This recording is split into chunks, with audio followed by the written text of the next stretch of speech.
ஒரு கோடு போட வச்சு அதை வச்சு கிஷோரோட எதிர்காலம் எப்படி இருக்குன்னு சொல்ல போறேன். கிஷோரோட டீச்சர் யாராவது இருக்கீங்களா? நீங்க சொல்லுங்க, கிஷோரால இவ்வளவுதான் முடியுமா இல்ல இதை விட ஹைட்டா பெர்ஃபார்ம் பண்ண முடியுமா? அங்க சார் இப்படி கையை தூக்கினார் பாத்தியா? சார் உன் மேல வச்ச நம்பிக்கையை காப்பாத்து. சார் இவனோட பிரின்சிபல் யார் சார்? நீங்க சொல்லுங்க சார். கிஷோரால இவ்வளவுதான் கோடு போட முடியுமா இல்ல இதை விட முடியுமா? பிரின்சிபல் சார் என்ன பண்றாரு, இந்த மூடியவே பார்த்துட்டு சொல்றாரு, மூளையை உபயோகப்படுத்தினா முடியும். கிஷோர், மூளைக்கும் மூடிக்கும் என்னடா சம்பந்தம்? இப்ப போடு.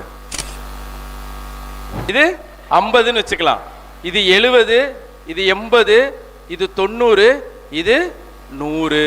இனிமே வாழ்நாள்ல நீ கோடு போடும் போது உனக்கு ஒரு விஷயம் ஞாபகம் வரணும். எதுக்கு கோடு போட்டாலும் என்ன, ஐ கேன். நான் என்ன சொன்னேன், உன்னால எவ்வளவு ஹைட்டுக்கு முடியுமோ போடுன்னு சொன்னேன். அப்ப இங்க போட்டாரு. என்கரேஜ் பண்ண பெர்ஃபார்மன்ஸ் என்னாச்சு? டீச்சர்ஸ் என்ன சொன்னாங்க, உன்னால முடியும்னு சொன்னாங்க. ஃப்ரெண்ட்ஸ் என்ன சொன்னாங்க, உன்னால முடியும்னு சொன்னாங்க. பிரின்சிபல் சார் என்ன சொன்னாங்க, உன்னால முடியும்னு சொன்னாங்க. நல்லா தெரிஞ்சுக்குங்க, உங்க குழந்தைங்க பின்னாடி யாருமே உன்னால முடியும்னு சொல்றதுக்கு என்னைக்குமே பின்னாடி வர முடியாது. உங்க குழந்தைங்களுக்கு நீங்க ஒரு பழக்கத்தை ஏற்படுத்தணும். என்னால முடியும்னு சிந்திக்க பழக்கப்படுத்தணும் நீங்க. அதுக்கு தான் பேரண்ட்ஸ்.